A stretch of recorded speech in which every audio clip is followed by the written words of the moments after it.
Nobody tells you what it feels like when the wind has stopped and the rain has dried, and you look around to find that everything has been swept away, even though the house is still standing. That is what I remember most about that December, the silence of it. It was a Tuesday evening, just a few weeks before Christmas. The house was warm, too warm really. The furnace was humming that familiar low rumble that used to comfort me when David and his brothers were babies. But the air smelled different. It didn't smell like my house used to. For 40 years, my home smelled like pine needles and roasting chicken and the damp wool of winter coats drying by the door.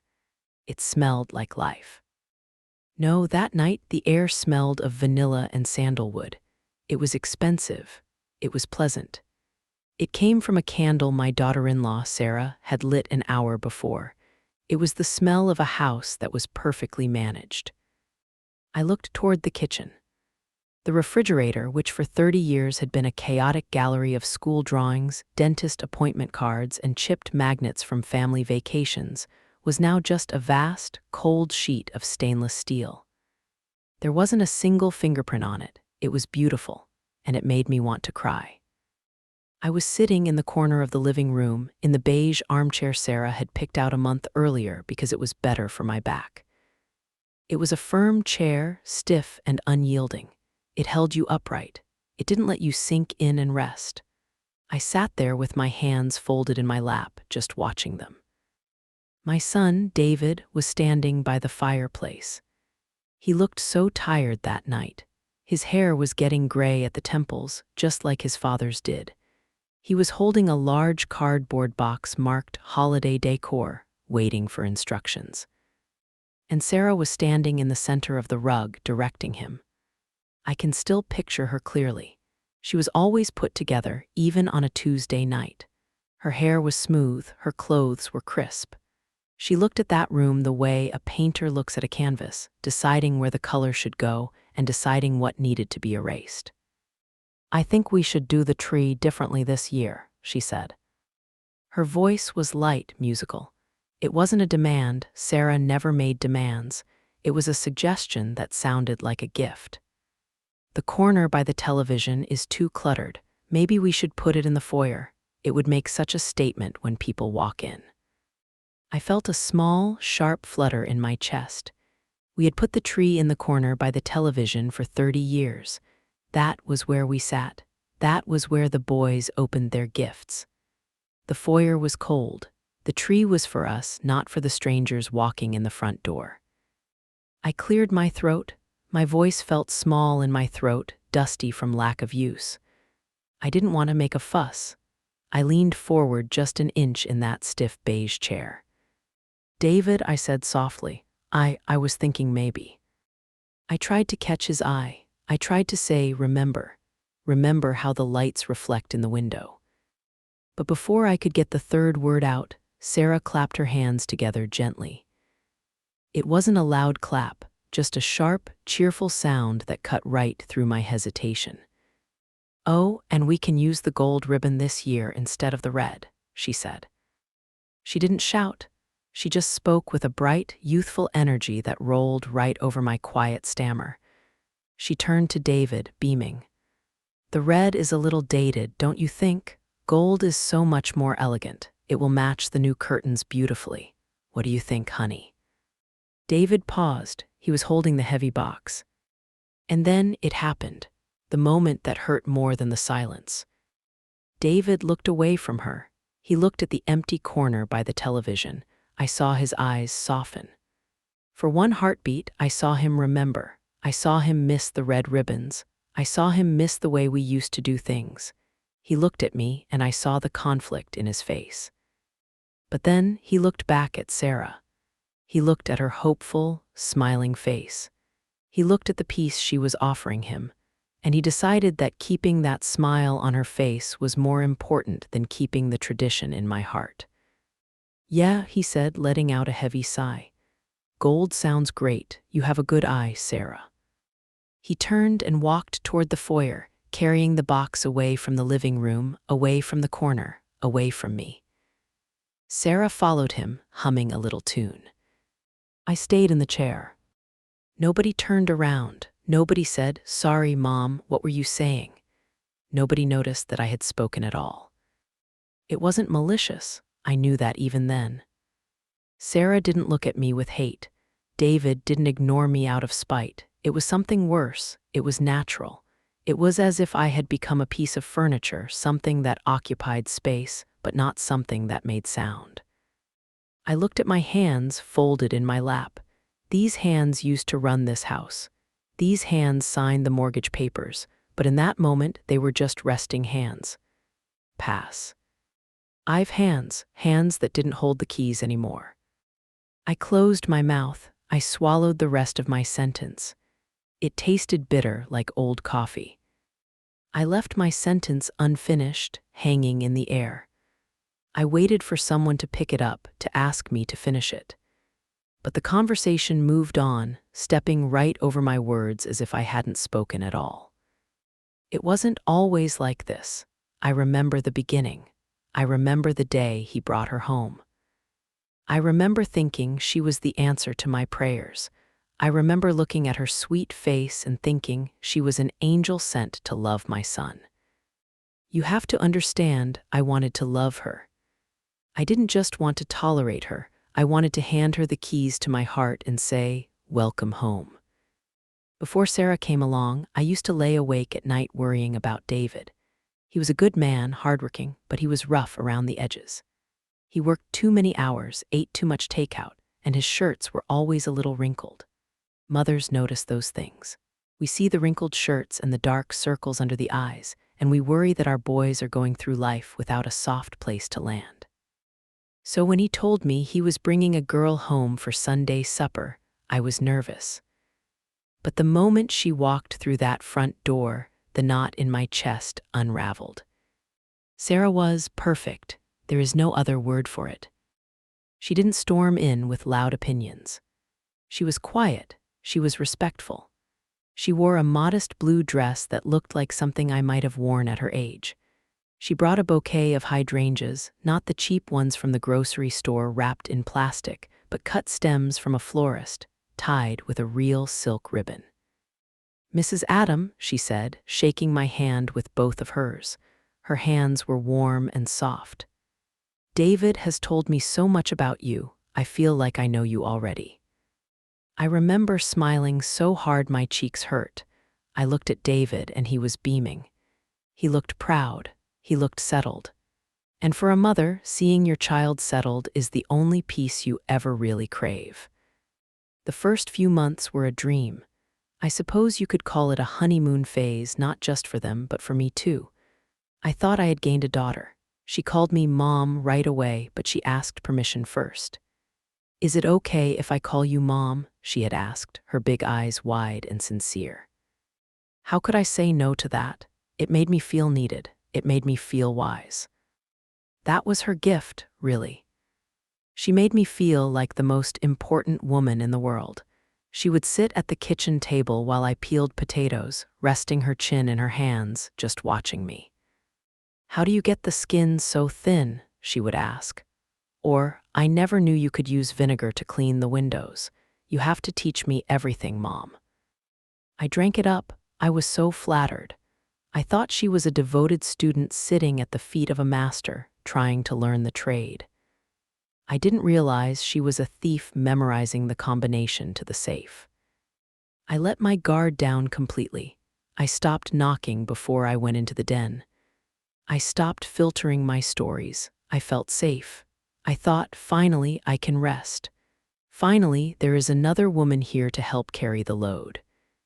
The turning point, though I didn't know it was a turning point at the time, happened in November, about 6 months after they got married. It was apple season.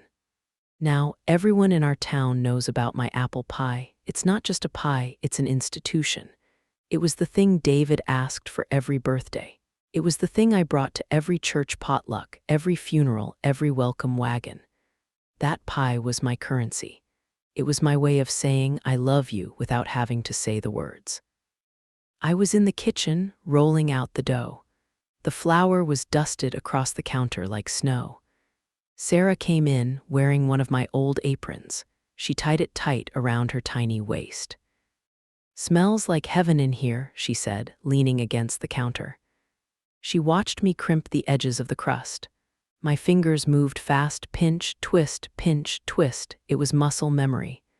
My crusts were never perfect. They were always a little lopsided, a little rustic. That's how you knew they were homemade. "David talks about this pie in his sleep," she laughed gently. "He says nobody makes it like you."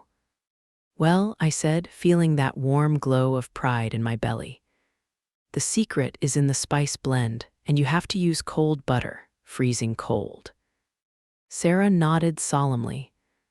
"I've tried to make apple pie for him before, but he just pushes it around his plate. He says it's good, but I know he's just being polite. He misses yours." She paused. The kitchen went quiet, just the sound of the oven ticking. "Mom," she said softly, would you ever teach me?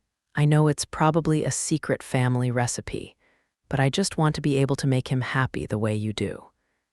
I looked at her. She looked so earnest. So young, I saw myself in her. "Of course, honey," I said. I wiped my floury hands on my apron. "Go get a pen." She didn't just get a scrap of paper. She left the room and came back with a book. It was a hardbound journal. I noticed the spine immediately. It was stiff, unbroken. It was brand new. She hadn't bought this book to record her own family history. She had bought it empty, specifically to take mine. "Dictate it to me," she said, opening to the very first crisp white page. "I want to get it exactly right." I hesitated for just a second. That recipe had been in my head for decades. I had never written it down. Writing it down felt final. But then she smiled, that warm, trusting smile. "Please, Mom, for David." So I did it. I told her the exact ratio of cinnamon to nutmeg. I told her about the splash of bourbon in the filling. I told her everything. She wrote it all down in her neat, looping cursive. When she was finished, she closed the book. The sound of the cover snapping shut felt louder than it should have. The next week, we had a family dinner. For dessert, Sarah brought out a pie. It looked distinct. My pies were always golden but bubbly, with juice sometimes spilling over the edge. This pie was architectural. The lattice work was mathematically precise. The crimping on the edges was uniform, like a machine had done it. David took a bite. He closed his eyes. He groaned with pleasure. "Oh man," he said, "Mom, you outdid yourself. This is the best one yet." I opened my mouth to say, "I didn't make it, David." But Sarah beat me to it. She walked over to his chair and placed her hand on his shoulder. She didn't just pat him. She left her hand there, her fingers kneading the muscle slightly. It was a claiming gesture. She was physically connecting herself to his satisfaction. "Actually," she said, her voice dripping with modesty, "I made it, but I used Mom's recipe. I followed it to the letter." David looked at her with wide eyes. "You made this, babe. It tastes exactly like Mom's. Actually, the texture is even better. It holds together perfectly." He looked at me, grinning. "Looks like she learned from the master, Mom. Now you can retire from pie duty." Retire. That word hit me like a slap across the face. The room seemed to freeze. I looked at David's happy face and I felt sick. You retire from a job you hate. You retire from a burden. You don't retire from loving your family. You don't retire from being the one who feeds them. "Wow," David said, taking another bite. "I mean it. This is perfect." He preferred the copy. He preferred the clean, precise, machine-perfect copy over the rustic, messy original. Everyone laughed. I laughed too. I forced the corners of my mouth up because that is what you do. I told her what a wonderful job she had done. But as I watched David scrape his plate clean, asking her for a second slice while she stood over him, smiling that perfect smile, I felt a cold chill settle in my stomach. I realized then that my value in this house was tied to the things I could provide that nobody else could. My cooking, my care, my history. And I had just given the biggest piece of it away. I looked at that pristine recipe book sitting on the counter. The combination to the safe was in there now. I wrote down every secret step, thinking I was giving a gift. I didn't realize that by handing over the paper, I was handing over my utility. Once she had the recipe, she didn't need the cook. If the apple pie was the key to the front door, the help that followed was the crowbar that slowly pried the hinges off. It started small. It started with a word that sounds so sweet, so considerate, that you feel guilty for even resenting it. That word was energy. "Mom, you shouldn't be wasting your energy scrubbing that tub," Sarah would say, taking the sponge from my hand. Or, "Mom, let me carry that laundry basket. You need to save your energy." At first, I thought she was just being kind. But then the narrative shifted. It wasn't just about helping me, it was about defining me to the outside world. The moment I knew I was in trouble happened 3 weeks before Easter. I was standing in the hallway folding towels when the phone rang. It was my sister, Linda. Sarah picked it up before I could take a step. "Oh, hi, Aunt Linda," Sarah chirped. She caught my eye and smiled, but she turned her back slightly. "Oh, regarding Easter dinner, no, I don't think we can do it at the house this year. Mom is just, well, she's slowing down. We don't want to overwhelm her." I froze with a hand towel mid-fold. Slowing down, I wasn't slowing down. I had hosted Easter for 35 years. I had already bought the ham. I was looking forward to the noise and the mess. I opened my mouth to say, "Give me the phone, I'm fine." But Sarah turned back to me, covering the mouthpiece. Her eyes were wide with faux concern. "Linda is asking about Easter, Mom. I told her we'd just do a potluck at the park so you don't have to stress. That's better, right?" She said it loudly. If I argued now, I would look difficult. I would look like I was fighting her K. In Ness, I would be the stubborn old woman refusing help. So I swallowed my pride. I nodded. "She agrees," Sarah said into the phone. "Thanks for understanding, Linda. She really needs the rest." She hung up the phone, and just like that, my Easter was gone. She had announced my frailty to the family, and by agreeing to it, I had signed the contract. But the real blow, the one that hit me in the gut, came in January. I had gone to visit Linda in Ohio for 3 days. It was the first time I had left the house for more than a night since David and Sarah had moved in. When I unlocked the front door upon my return, I expected the usual sounds. Instead, I was greeted by Sarah. She was standing in the hallway, bouncing on the balls of her feet, her hands clasped together like a child waiting to open a present. "Welcome home," she squealed. She hugged me tight. "We have a surprise for you. David and I worked all weekend. Close your eyes." I let her take my hand and lead me into the kitchen. "Okay," she whispered. "Open." I opened my eyes, and I felt the blood drain from my face. My kitchen, my beautiful, messy, functional, warm kitchen, was gone. In its place was a laboratory. The counters, which used to hold my ceramic canister set, my heavy wooden cutting board, and my toaster, were completely bare. Naked. Nothing but gleaming, cold granite stretching from wall to wall. "Surprise," Sarah beamed. "We decluttered. I read this book about how visual clutter creates mental stress, and I realized, oh my gosh, poor Mom has been living in a stress factory. So we fixed it." I took a step forward. "Where?" my voice croaked. "Where are my spices?" "Organized," Sarah chirped. She opened a cabinet door. My breath hitched. My old spices were gone. I didn't just have store-bought jars. My cinnamon was in an old Smucker's jam jar I had washed out in 1995. The label was written on masking tape in my late husband's handwriting. It was a chaotic mess, yes, but it was my mess. It was my history. In their place were rows of identical, clear glass jars with uniform, minimalist labels printed from a computer. They looked beautiful. They looked like a magazine spread, but they were sterile. They had no memory. And look, she said, opening a lower cabinet. We put all the appliances down here so the counters stay clean. I looked down. My heavy stand mixer, the one that weighs 20 pounds, was shoved into the back of a bottom cabinet behind the blender. Sarah, I said, trying to keep my voice steady. Honey, the mixer is too heavy for me to lift from the floor. That's why I kept it on the counter. Sarah's smile didn't waver.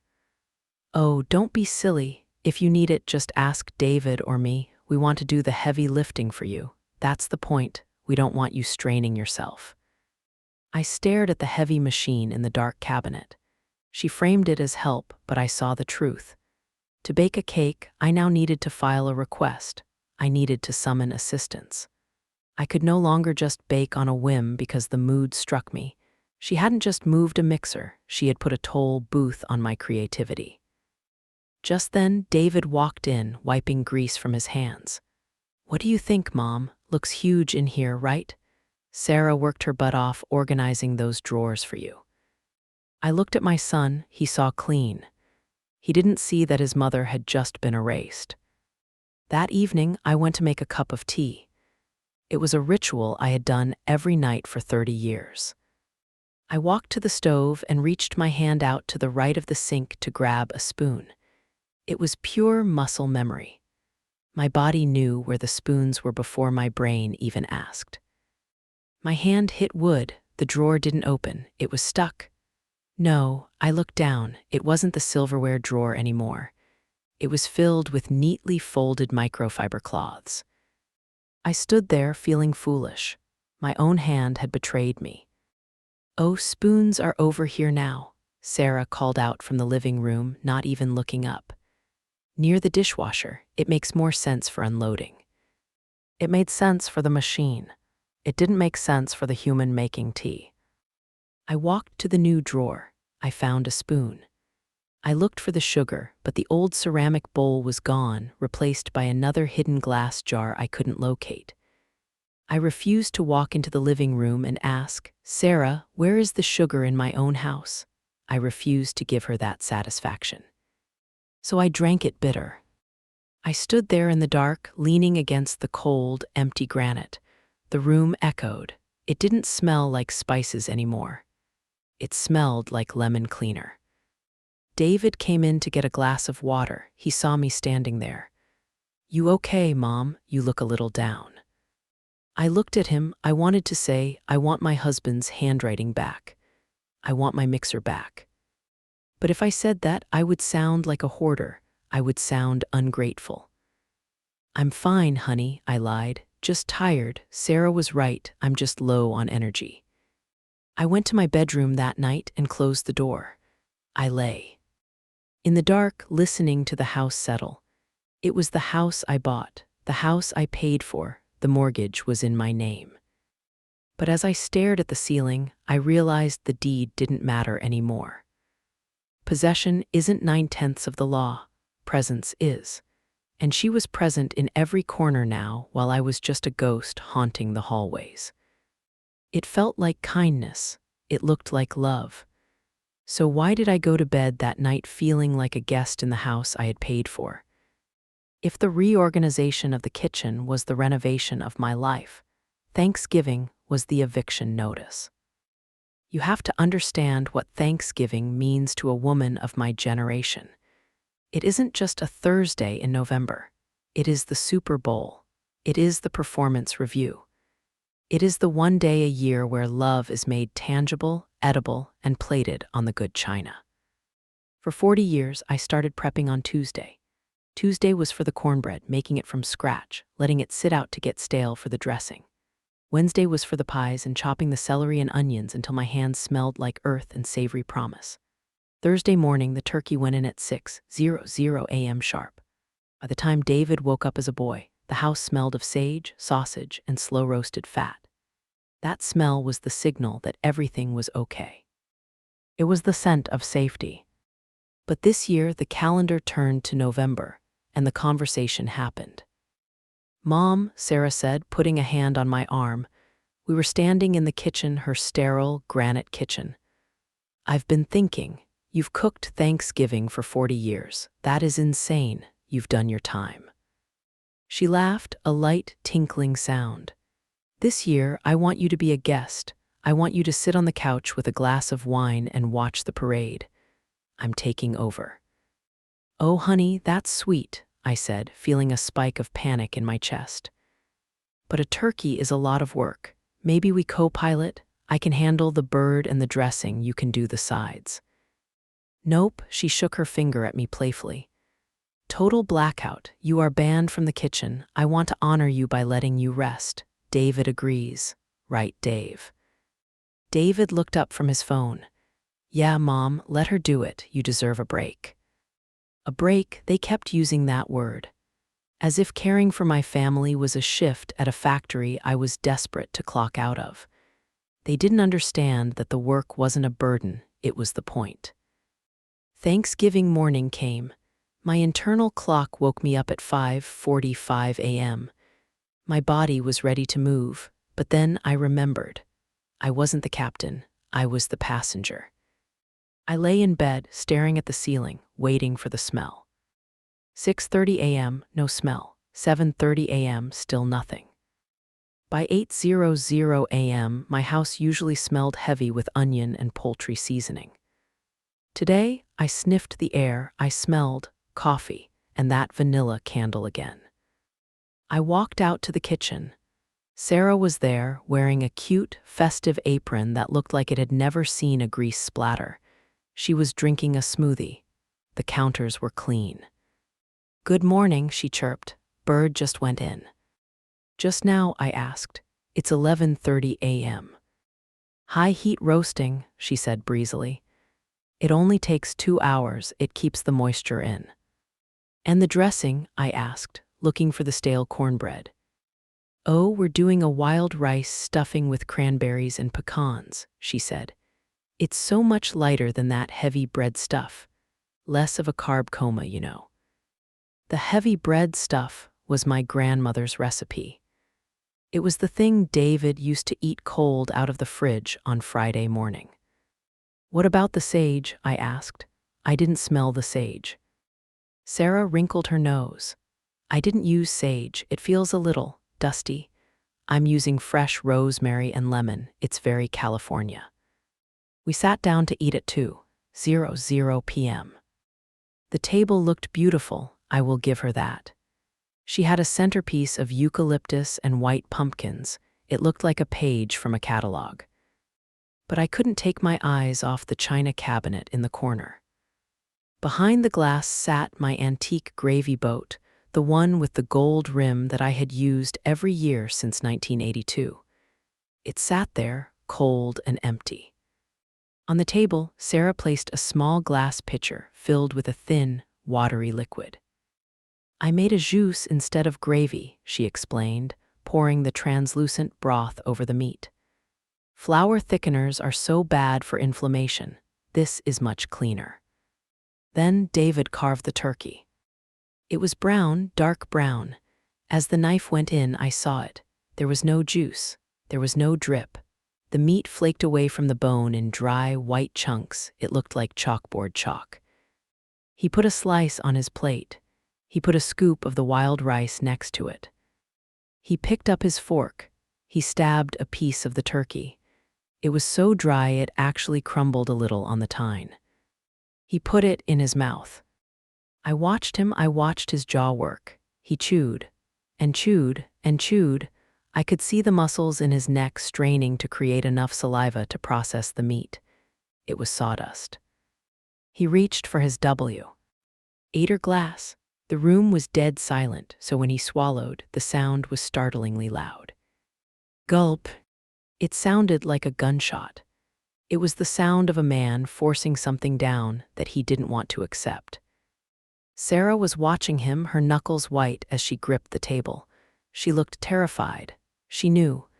Deep down, she knew she had ruined the main event. "Well," she asked, her voice high and tight. "How is it? Is it too dry?" I was worried about the high heat. This was the moment. The old David would have made a joke. He would have been honest.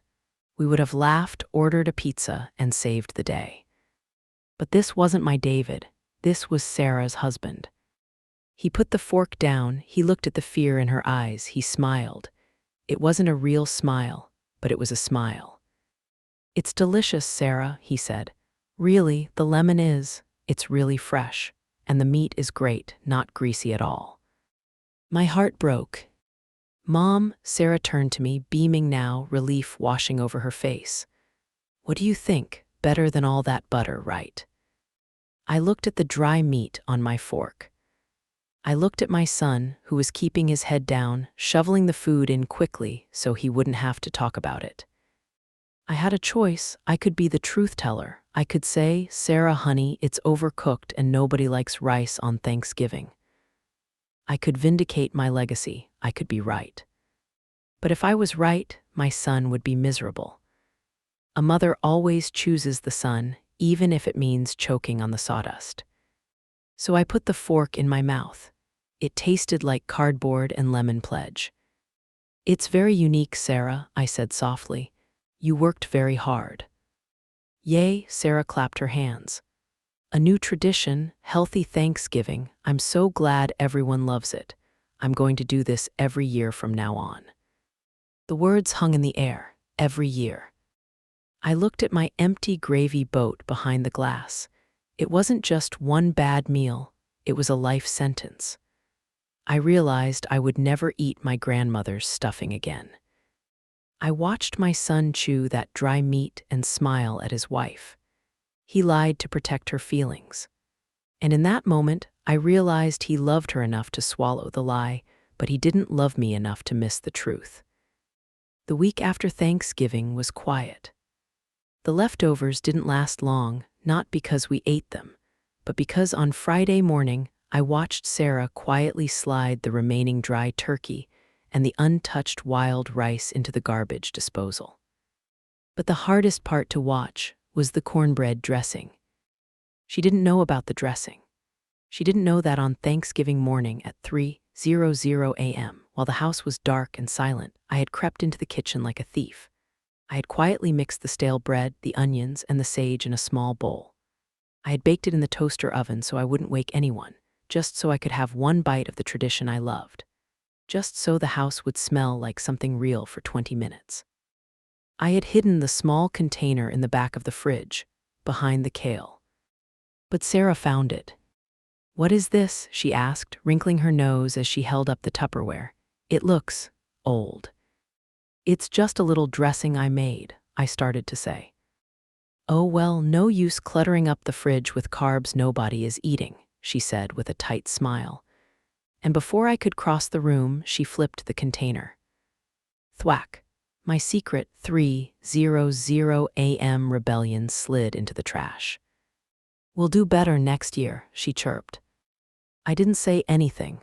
I just watched my history go down the drain. I knew I needed to speak to David. I knew it was dangerous.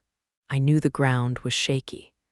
But the silence in the house was becoming heavy, like a physical weight sitting on my chest. I needed to know if he saw it too. I needed to know if my son was still in there, somewhere behind the polite smiles and the gulps of water. My chance came on Saturday morning. Sarah had gone to a hot yoga class. She was obsessed with detoxing after the holiday, even though we had barely eaten anything worth detoxing from. The moment her car pulled out of the driveway, the house seemed to exhale. David was in the garage. He was tinkering with the lawnmower, a habit he had picked up from his father.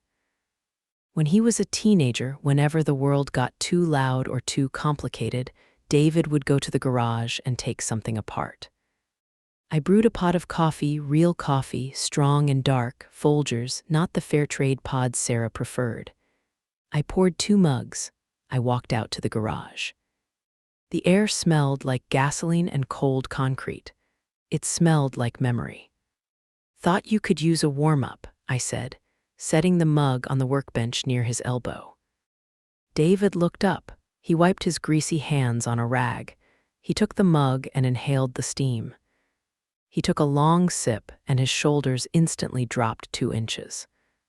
"God," he exhaled, closing his eyes. "That's the real stuff." Sarah only buys that weak hazelnut stuff now. I missed this. I watched him. That was a crack in the armor, a tiny hairline fracture. Ray, he did miss it. He was compromising his own happiness to keep the peace. So, I said, leaning against the tool bench, keeping my voice light, that was quite a Thanksgiving. David stiffened. I saw the cracks seal up immediately. He took another sip of coffee, but he didn't look at me. Yeah, he said, it was nice, low-key. David, I said gently, the turkey was inedible. You know it, I know it. I thought your teeth were going to break on that poor bird. I tried to laugh, to show him I wasn't angry, just sharing a joke. He didn't laugh. He set the mug down on the bench. The ceramic made a sharp clink sound. He turned to me and his face was hard. Mom, stop. I'm just teasing, honey. I know she tried. No, you're not just teasing, he interrupted. His voice wasn't loud, but it was firm. You've been making these little comments all week, about the kitchen, about the food, about the schedule. I felt a flush of heat rise up my neck. I haven't made comments, I've been very polite, but David, she threw out my spices. She banned me from my own kitchen. She threw away my dressing this morning without even asking. I feel like I'm being pushed out of the frame. David sighed. He ran a hand through his hair, leaving a smudge of grease on his forehead. She's not pushing you out, Mom. She's trying to make this house her home too. Do you know how hard that is? To move into your husband's childhood home with his mother watching every move you make. I'm not watching her, I protested. I'm living here. This is my house, David. It's our house, he corrected me. And the way he said it, the plural hour that included him and her, but left me hovering somewhere outside of it, cut me deeper than any knife. She reorganized the kitchen for you, he continued, his voice picking up speed. She cooked that dinner so you could rest. She is trying so hard to be a good daughter-in-law, and all you do is look at her like she's doing it wrong. I stared at him. I don't think she's doing it wrong. I think she's doing it without me. I'm lonely, David. I'm right here in the room with you people, and I'm lonely. David looked at me. I saw a flash of pain in his eyes. He loved me. I knew he did. But then I saw him shut it down. I saw him steel himself. Mom, he said, and his voice was gentle but final. She's my wife. I need you to cut her some slack. I need you to get on board. Because if you make me choose between her feelings and your nostalgia, I'm going to choose her. I have to. I stood there stunned. I have to. In that moment, my anger at Sarah evaporated. It wasn't about her magic spells or her manipulation. It wasn't about the dry turkey. It was about him. He was the lock, and I had thrown away the key years ago. I flashed back to his wedding day. I remembered him standing at the altar in his tuxedo. I remembered the pastor reading the verse I had helped him choose. Therefore shall a man leave his father and his mother, and shall cleave unto his wife. I remembered looking at him in that moment. I saw his jaw set. I saw him take that vow into his bones. I was so proud of that jawline then. I was so proud to have raised a man who took his commitments seriously. I didn't know that one day, that stubborn jaw would be set against me. I had drilled it into him since he was a boy. Be loyal, be a protector, put her first. I had raised a good man. I had raised a wonderful husband. He was doing exactly what a good husband is supposed to do. He was defending his wife against the critical older woman. He was prioritizing her comfort over mine. He was swallowing the dry turkey and drinking the hazelnut coffee because that is what love looks like. I had succeeded as a mother, and my success was the very thing that was breaking my heart. I looked at him. He was waiting for me to argue. He was waiting for me to fight back so he could defend her again. But I couldn't fight him. How could I fight the very code I had programmed into his DNA? You're right, I whispered. My voice trembled just a little. You're right, David. You should choose her. That's what a good man does. David's shoulders dropped. He looked relieved. He thought he had won the argument. He thought I was agreeing with the situation. He didn't realize I was agreeing with the tragedy of it. "Thanks, Mom," he said. He picked up the coffee again. "I just want peace, you know. Sarah has great ideas, if you just give her a chance." "I know," I lied.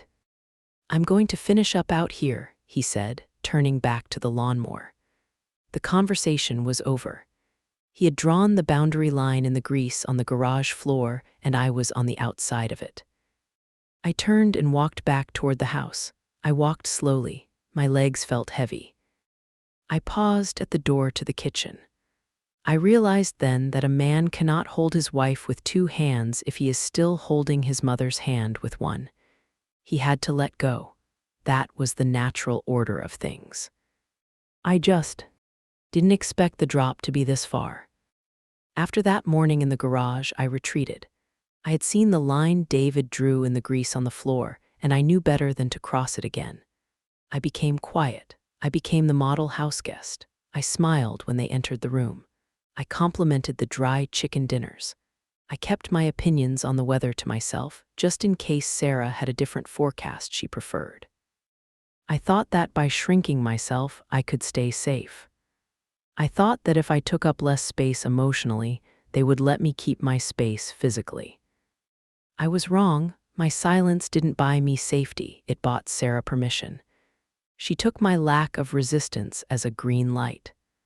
The soft takeover accelerated into a full-blown renovation of our history. It happened on a Tuesday, about a month after the Thanksgiving disaster. I had gone to the pharmacy to pick up my blood pressure medication. I was gone for maybe 45 minutes. When I unlocked the front door upon my return, I stopped. The smell hit me first. It wasn't the vanilla candle this time. It was fresh paint. That sharp chemical tang that burns the back of your nose. It smelled like a construction site. "Hello," I called out, stepping into the foyer. "In here, Mom," Sarah's voice floated down the hallway. She sounded breathless, excited. I walked down the main corridor, the hallway that led to the bedrooms. For 30 years, this hallway had been my wall of life. It wasn't fancy. It was a chaotic, beautiful collage of mismatched frames. There were school portraits of David with missing teeth. There was a photo of my late husband, Robert, holding up a largemouth bass at the lake, laughing with his head thrown back. There was a faded Polaroid of me holding David the day he was born. There were nails in the wall that had been there since 1990. Every inch of that plaster told a story. I turned the corner. I stopped dead. The wall was gone.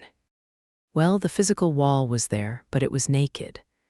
It had been painted a cool, flat shade of gray, foggy harbor, I think they call it. But it wasn't just painted. I stepped closer, squinting. Under the fresh coat of gray, I could see them. Small, round bumps, pockmarks. Spackle. Someone had gone through and pulled every single nail. Then they had filled the holes, sanded them down, and painted over them. They hadn't just removed the pictures, they had erased the evidence that the pictures had ever been there. They had healed the wall of its memories. In place of my family, there hung 3 large, identical canvases. They weren't pictures of people, they were just swirls, beige and blue swirls. It was generic hotel art. The kind of picture that doesn't ask anything of you. It has no face, it has no name, it is just color occupying space so the wall isn't naked. Sarah was standing there, holding a paint roller, wiping sweat from her forehead. "Oh good, you're back," she beamed. "What do you think? Doesn't it breathe better?" I stared at the gray expanse. It felt like the air had been sucked out of the room. "Where?" I whispered. "Where is Robert? Where is the fishing picture?" "Oh, the gallery wall?" Sarah waved a hand dismissively. "It was just so much visual noise, Mom. It made the hallway feel narrow. We wanted to modernize it. Give it a gallery feel. This art is very soothing, isn't it? It's from that new collection at West Elm." Visual noise, that's what she called my husband's laugh. That's what she called my son's childhood. Noise. But I felt my hands shaking. That photo of David in the bathtub, the one where he has the bubble beard, that was my favorite. I know it was cute, Sarah said, stepping closer. But having so many personal photos in the public areas makes the house feel a little dated. It feels a little like a shrine. We want the house to feel open, welcoming to guests. I looked at the soulless beige swirls. Who are we welcoming, Sarah? Strangers, because the people who live here, we aren't on the wall anymore.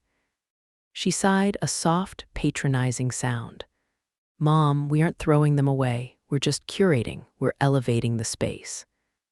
She walked over to the floor where a large, opaque plastic storage bin was sitting. It was the kind you buy at Home Depot to store winter coats in the attic. They're all in here, she said. I looked into the bin. It wasn't organized. It was a jumble. Frames were stacked on top of frames. I saw Robert's face pressed against the glass of a photo of the family dog. I saw David's graduation tassel crushed under a heavy wooden frame. She had stripped 40 years of life off the walls in 45 minutes and tossed them into a plastic coffin. I reached into the bin and pulled out the photo of Robert. The glass was dusty from the plaster sanding. I wiped it with my thumb. David saw this, I asked quietly. He agreed to this. Oh yeah, he helped me take the nails out this morning before work, she said. He filled the holes for me, he sighed. The hallway felt much bigger without all the stuff. He filled the holes. He didn't just take his father down, he covered the scar. He smoothed it over. I felt a coldness settle into my bones. The house didn't look like my home anymore. It looked like a flip. It looked like a house that was staged for sale, scrubbed of all personality so that potential buyers could envision themselves living there. Ideally, Sarah continued, snapping the lid onto the plastic bin, we can put this in the attic, or maybe the garage. I look at them every day, I said, my voice barely a whisper. I look at them every time I walk down this hall to go to bed. I say goodnight to Robert every single night. Sarah paused. She tilted her head, her expression softening into that pitying look I was growing to hate. Oh, she said, as if a brilliant idea had just occurred to her. Well, that's actually better then. We can put a small frame on your nightstand in your room. That way it's private. It's more intimate that way, don't you think? You don't need him out here for everyone to see. You can keep him all to yourself. I stared at her. She was framing my eviction as a favor. She was telling me that hiding my dead husband was actually a gift of intimacy. Here, she said, she picked up the heavy box. She grunted a little with the weight of it, the weight of my life. She held it out to me. Do you want to keep this in your closet for now, until we figure out a permanent storage solution? I looked at her hands. They were manicured. They were strong. They were the hands that were rewriting my world. I took the box. It was heavy. I held it against my chest. Thanks, Sarah, I said, my voice hollow. Right, she turned back to admire the gray void. It's a fresh start. I turned and walked into my bedroom. I realized then how small my world had become. First, I lost the kitchen, then the living room, then the dining table. Now, the hallway. My life had shrunk from a 4-bedroom house to a 10x10 square. And even now, I had to use my square footage to store the history she evicted. My closet was the only territory I had left. I sat on the edge of the bed with the plastic bin on my lap. I looked around the room. I felt like a traveler who had packed her bags but had nowhere to go. She hadn't kicked me out of the house, but she had kicked me out of the home. She handed me the box of photos with that same sweet smile. I made sure they're safe, she said, but as I held the box, I didn't feel safe. I felt packed away. I was now storage. I could survive the loss of the kitchen. I could even survive the loss of the hallway photos, painful as that was. A house is just wood and plaster, after all, but a grandmother's legacy isn't built on walls or countertops. It is built on the people who come after her. My legacy was Leo, who was 7, and little Mia, who was 4. When David and Sarah moved in, I had this beautiful vision in my head. I thought I would be the grandmother from the storybooks. I imagined Leo running into my room in the morning to jump on the bed. I imagined I would be the soft place they landed when their parents were too busy or too strict. But I quickly learned that in Sarah's world, there are no soft places. There are only schedules. The refrigerator told the whole story. For 20 years, the center of that fridge door held my birthday calendar. It was a laminated sheet where I had written every cousin, aunt, and uncle's birthday in red marker. It was the heartbeat of our family celebrations. Now the calendar was gone. In its place hung a giant color-coded whiteboard that looked like the flight schedule at O'Hare Airport. Every hour of the children's lives was accounted for. 7:00 a.m. nut-free protein breakfast. 7:30 a.m. mindful stretching. 8:00 a.m. school drop-off. Management had replaced celebration, and there was no slot for grandma.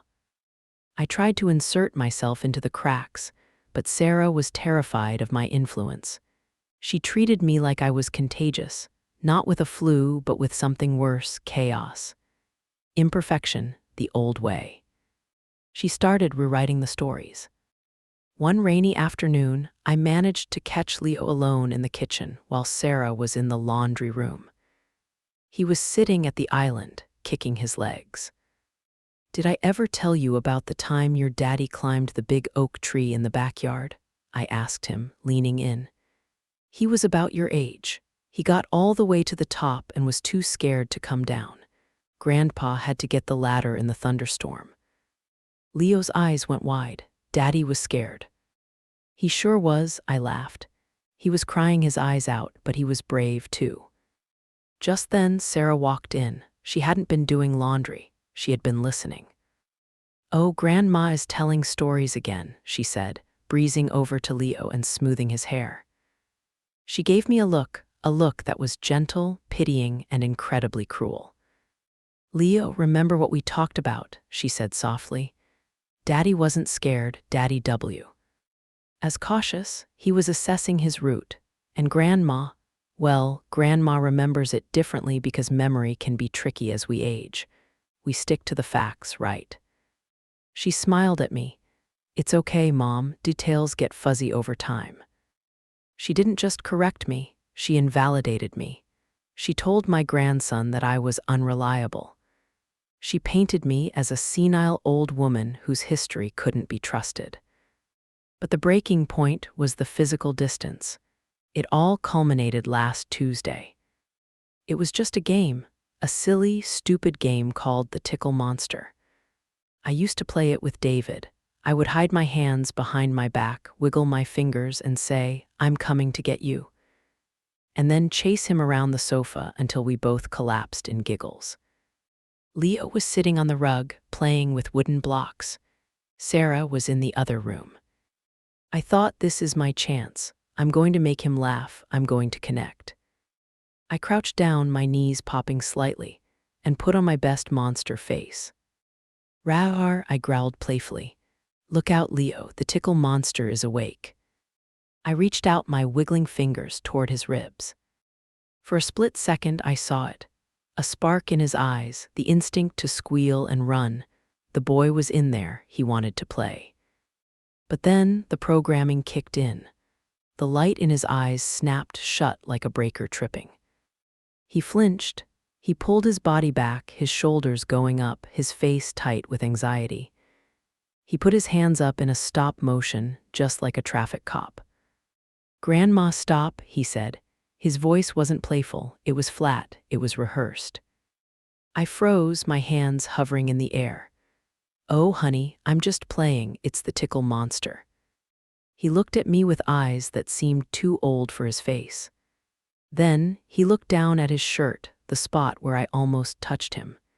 He brushed the fabric with his hand, wiping it off as if I had left a smudge of dirt, as if my affection was a stain.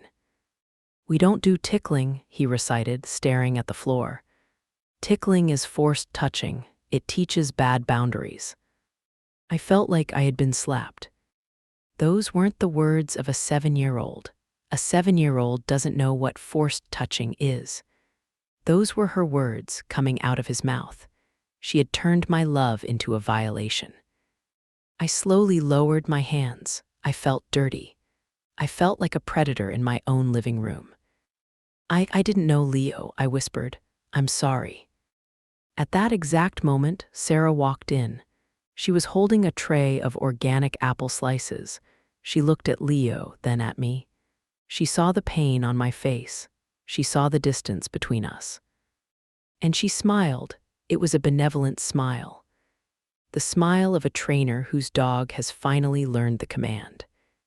"Good job using your words, Leo," she said softly. She walked over and handed him an apple slice. A reward. He took it and bit into it, validated. He had rejected Grandma and he had gotten a treat. I stood up, holding onto the arm of the sofa for support. My knees were shaking. Leo chewed his apple, looking at his blocks. He didn't look at me again. He just mumbled, almost to himself, "Mom says we don't do that anymore." It was a small thing, just a game we played. But to me, hearing that door slam shut between us was the sound of a cord snapping. I had retreated from the kitchen. I had retreated from the living room. I had been erased from the hallway walls, and I had been effectively banned from my grandchildren's imagination. My world had shrunk to the 4 walls of my bedroom, but I still had one thing left. One sanctuary where I was still the queen, where my rules still applied. The backyard. Specifically, the rose garden along the back fence. My husband, Robert, had planted those bushes 40 years ago. They weren't those generic knockout roses you buy at the hardware store that take care of themselves. They were hybrid teas, high maintenance, temperamental. They required pruning, feeding, and constant attention. But in June, when they bloomed, they smelled like heaven. They were the last living thing in this house that Robert's hands had touched. I was sitting on the back patio, drinking my morning coffee black because I still couldn't find the sugar, when I saw the man with the clipboard. He was wearing a neon yellow vest, a landscaper. Sarah was walking next to him, pointing at the yard with wide, sweeping gestures. She looked like a general surveying a battlefield she had already conquered. I stood up, my heart started hammering against my ribs. I walked out to meet them. "Good morning," Sarah said when she saw me. She didn't look guilty, she looked efficient. "Mom, this is Mark. We're getting some estimates for the spring refresh." "Refresh?" I asked. I looked at Mark, I looked at Sarah. "What needs refreshing? The grass is green." "Well," Sarah sighed, giving me that patient smile she used for the children. "It's not very sustainable, Mom. All this turf, it uses so much water. And the layout, it's just very dated. We want to modernize, clean lines, xeriscaping." Xeriscaping, that meant rocks, that meant cactus, that meant death. And she continued, pivoting toward the back fence, "Mark agrees that those bushes in the back have to go. They're overgrown, they're woody, and honestly, they have root rot." I looked at Mark. Mark looked at the bushes, then back at his clipboard. He looked confused. "Actually, ma'am," Mark started, tipping his hat back. "Those are pretty established healthy." "Mark," Sarah cut him off, her voice sharp as glass. "They are woody, and they are attracting pests. We need them gone." She shot him a look that said, "I am the one writing the check." Mark shut his mouth. He nodded slowly. "Right," he mumbled. "Woody, got it." She turned back to me, her smile returning. "See, experts agree. Plus, Mom, they're a safety hazard." Leo scratched his arm last week, retrieving a ball. My blood boiled. I knew about that scratch. I was sitting right there when it happened. Leo had been chasing the neighbor's cat and tripped on the asphalt driveway. He skinned his elbow on the concrete. He was nowhere near the roses. "Sarah," I said, my voice shaking. "Leo fell on the driveway. I saw him. The roses didn't touch him." "Well," she shrugged, "he could have fallen into them. It's a liability. I'm just thinking about the kids. I want a yard where they can run free without us worrying about them getting tetanus." She pointed a manicured finger at Robert's roses. "We're going to rip all that out, put in some nice, smooth river stones and maybe some ornamental grasses." Very zen. River stones, she didn't want a garden. She wanted gravel. She wanted to pour gravel over the last piece of my husband. It wasn't landscaping, it was a grave. "No," I said. The word came out louder than I intended. It was a bark, a guttural sound of pure panic. "Excuse me," she asked, her smile freezing in place. "No," I said again, stepping in between the landscaper and the bushes. I felt like a guard dog protecting a tomb. "You are not touching these roses. Robert planted them. They are 40 years old. They are healthy." The back door opened. David walked out. He looked tired. He was holding his coffee cup, blinking in the sunlight. He saw me standing defensively in front of the bushes. He saw Sarah standing with her arms crossed. "What is going on?" he asked, walking across the grass. "David," I said, my voice cracking. I pointed at the bushes. "She wants to dig them up. She wants to kill your father's roses." I looked at him. I was begging him with my eyes. "Remember, David. Remember helping him prune them. Remember how he loved them." David looked at the roses. He looked at the gnarled, thick trunks of the bushes. They're really a lot of work, Mom," Sarah cut in. She didn't yell, she went calm. She stepped over to David and placed a hand on his forearm. She grounded him. "And David, honey, Leo got cut last week. Imagine if Mia fell into them. It's a liability." She looked up at him. "I know they're sentimental, but we have to be practical. We can't keep dead wood just because of history. We need to make room for the living." It was the perfect argument. Safety, practicality, the future versus the past. David looked at the roses. And then he hesitated. "This is the moment I will remember until the day I die." He didn't answer her immediately. He pulled away from her touch just an inch. He walked over to the bushes. He reached out and touched one of the leaves. I saw his face change. The exhaustion melted away for a second. He was 12 years old again, standing there with the garden shears, helping his dad. He knew these weren't just plants. He knew that digging them up was an act of violence. He looked at me, our eyes locked. I saw it. I saw the recognition. He knew I was right. He knew Sarah was lying about the root rot. He knew the scratch was from the driveway. He opened his mouth. I thought he was going to say, "Leave them, Sarah, they stay." But then he looked back at her. He saw her standing there, arms crossed, eyebrows raised. He saw the fight that was waiting for him. If he sided with me, he would have to endure days of her cold silence. He would have to hear about how he doesn't prioritize the safety of his children. He did the math. In that split second, I watched my son do the math. Cost of fighting Sarah, high. Cost of betraying Mom, low. Mom will forgive. Mom always forgives. Sarah makes life hard. He let go of the leaf. He sighed, a long, ragged exhale that sounded like a balloon deflating. He turned to me. He didn't look angry. He looked defeated. "Mom," he said softly, "Sarah has a point. They are getting pretty old, and with the kids running around." "David," I whispered, "don't." "Maybe we can keep one," he suggested weakly, looking at Sarah for permission. "Put it in a pot." Sarah smiled. It wasn't a happy smile. It was the smile of a predator that has just successfully clamped its jaws around the neck of the prey. "Honey," she said, "sweet as poison. We don't want a half-dead stick in a pot looking sad on the patio, do we? Let's just rip the Band-Aid off. River stones will be so much cleaner. No maintenance for you on the weekends." She offered him the ultimate bribe. "I am saving you work." David looked at the ground. He couldn't look me in the eye anymore.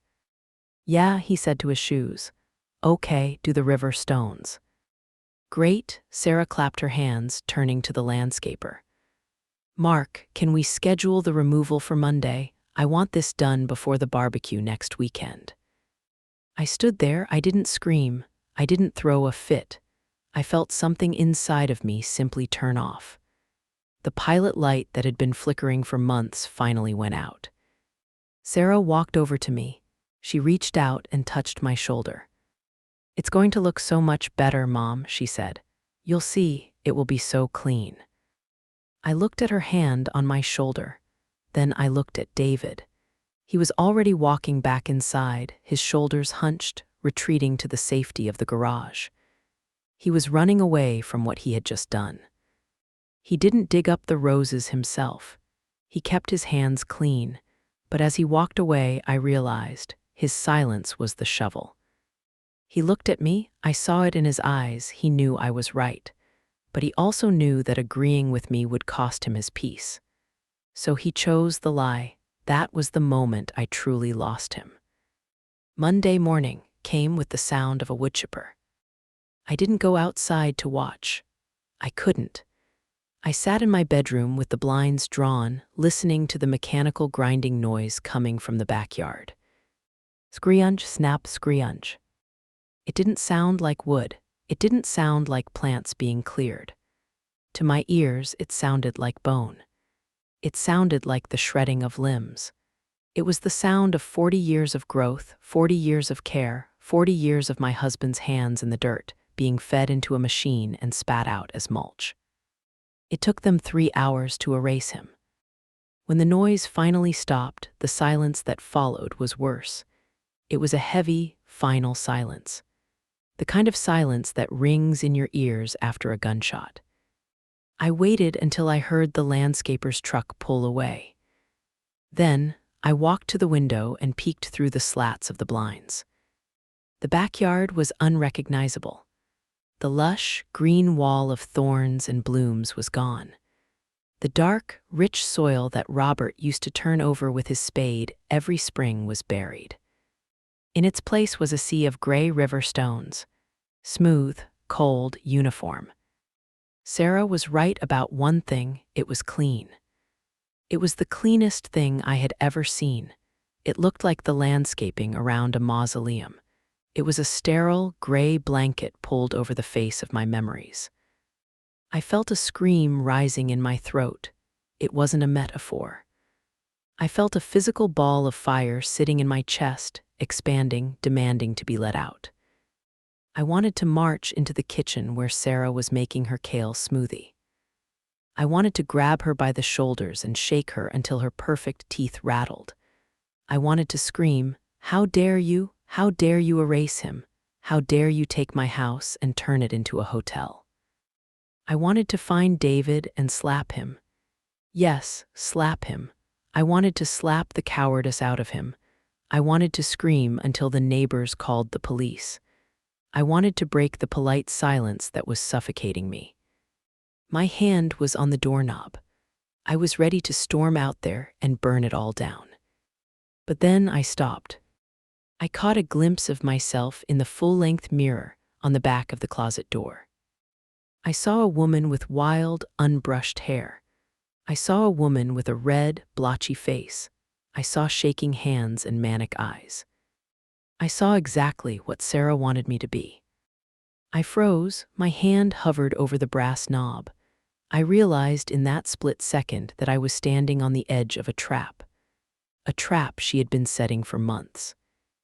My eyes darted to the dresser where I had tossed the mail yesterday. There, peeking out from under a magazine, was a glossy brochure Sarah had accidentally left on the kitchen counter last week. The Meadows Senior Memory Care and Assisted Living. The text on the front promised safety for your loved ones who are struggling with confusion or agitation. The trap snapped into focus. If I went out there and screamed, if I cried, if I made a scene about roses and dead husbands, I would become the villain. I would be the unstable old woman. I could hear the phone call Sarah would make to David.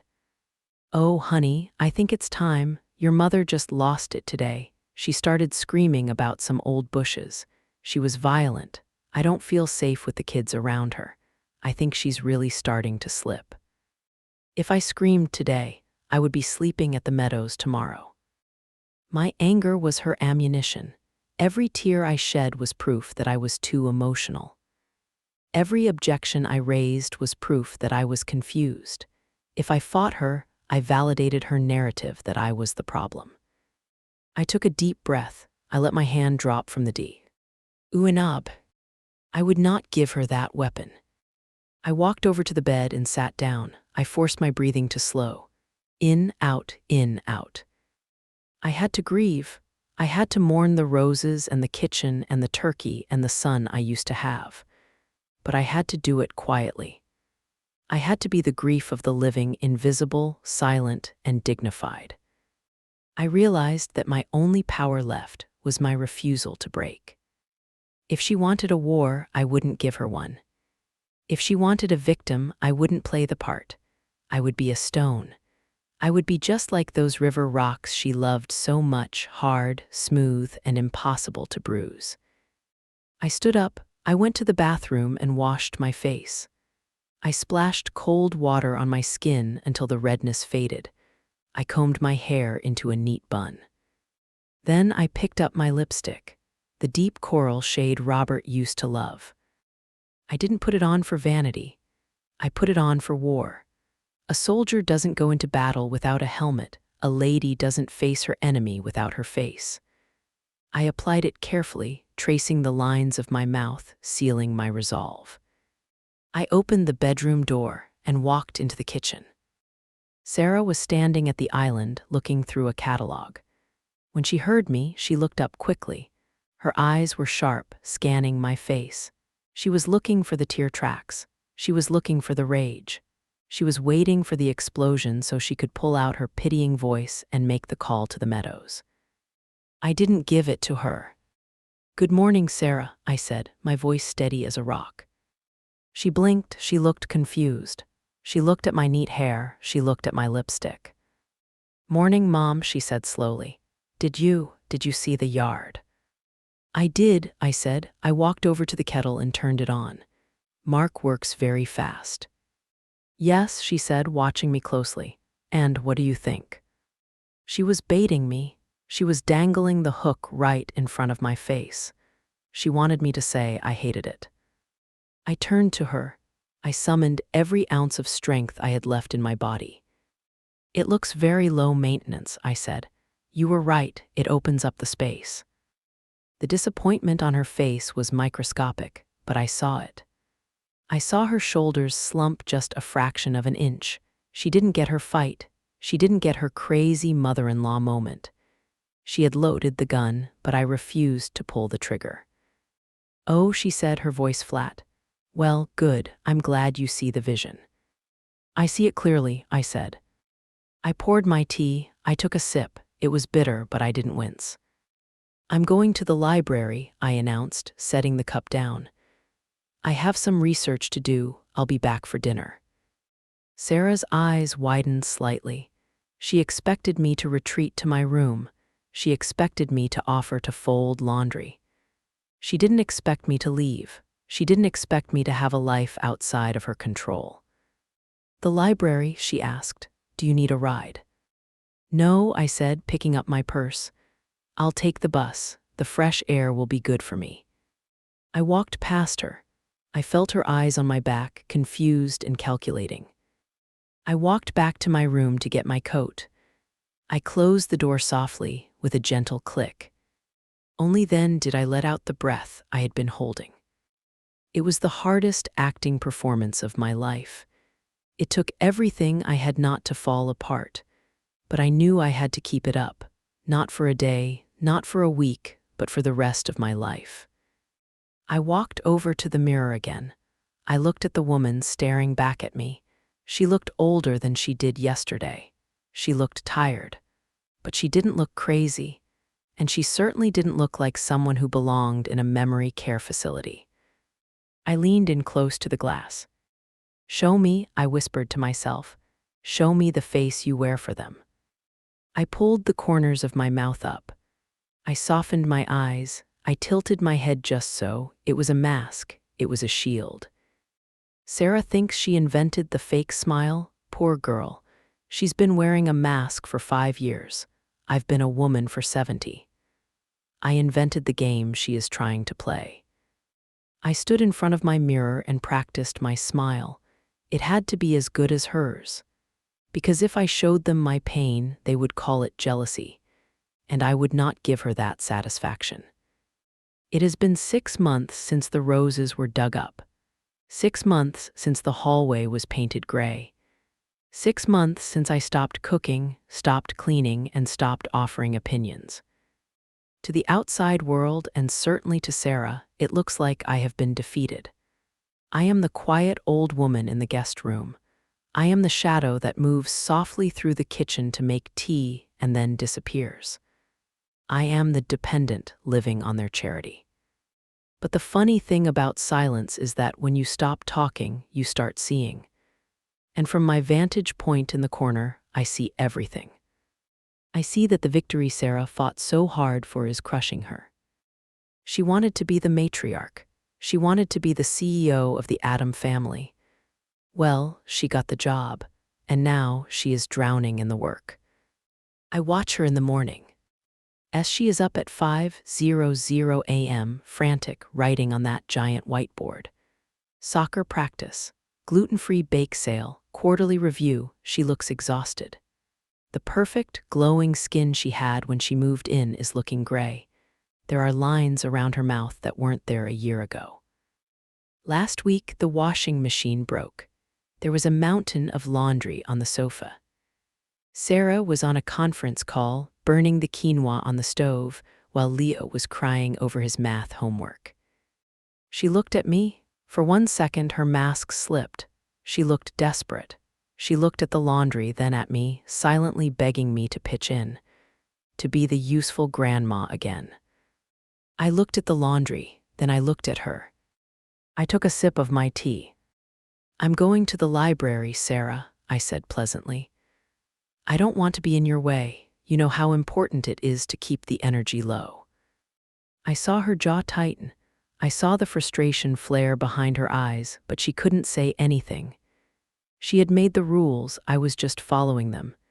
Guests don't fold laundry, guests don't save the quinoa, guests rest. There is a quiet, dark satisfaction in watching her struggle to maintain the impossible standard she set for herself. She built a museum, and now she is the only janitor. But the real victory, the one I hold close to my chest like a hidden jewel, happened last Tuesday. It was a rainy night. David came home late from work. He looked terrible. His face was ashen, his shoulders were slumped, and he had that heavy, congested cough that sounds like it hurts your ribs. He had the flu. Sarah was in the kitchen, furiously wiping down the counters with disinfectant. When he walked in, she didn't rush to him. She recoiled. "David, stop right there," she snapped, holding up a hand. "You look toxic." "I feel like garbage," he rasped, leaning against the doorframe. "Did you take your immunity shots?" she demanded, her voice sharp with accusation. "Did you drink the green juice I packed? I told you not to shake hands at the office, David. Honestly, I cannot deal with a sick house right now. I have a presentation on Thursday." To Sarah, sickness wasn't a misfortune, it was a moral failing. It was proof he hadn't optimized his wellness. "Go take a shower," she instructed, pointing down the hall. "And sleep in the guest room tonight. I can't risk you breathing on me." David stood there, his briefcase hanging from his hand like a lead weight. He looked at his wife, his manager. He nodded slowly. "Yeah, okay." He walked down the hall, but he didn't go to the guest room. He came to my door. My room smells different than the rest of the house. It doesn't smell like vanilla candles or bleach. That night, it smelled like peppermint and eucalyptus. I had a jar of Vicks Vape Rub open on my nightstand. It is the smell of 1985. It is the smell of care. I was sitting in my armchair. I saw him standing in the doorway. He didn't look like a CEO. He looked like a little boy who had fallen off his bike. "Mom," he whispered. I put my book down. "Come here, honey." He walked in. He didn't sit on the edge of the bed. He collapsed. He lay down on top of the quilt, curling his knees up toward his chest. He was a grown man, 6 feet tall, wearing a suit worth more than my first car, but in that moment, he was 5 years old. He rested his heavy head right on my lap. "I hurt," he mumbled into my knee. "I know," I said softly. I reached for the Vicks. I rubbed a little bit on his chest, right over his tie. The smell cut through the sterile air of the house. She's stressed," David said eventually, his voice muffled, defending Sarah out of habit. "SHH," I said, stroking his hair. "It doesn't matter, just rest." I felt his shoulders drop. I felt the tension drain out of him. He stayed there for 20 minutes. No systems, no protocols. Just a mother and her son sitting in the quiet. He had a house full of clean lines and river stones. But when he was hurting, he came to the one room that still had a heartbeat. "Thanks, Mom," he whispered. He eventually stood up, sighed, and put his mask back on to face the hallway. But I knew. I saw the look in his eyes before he left.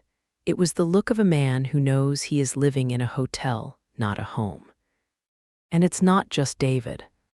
Yesterday, I found a piece of paper slid halfway under my bedroom door.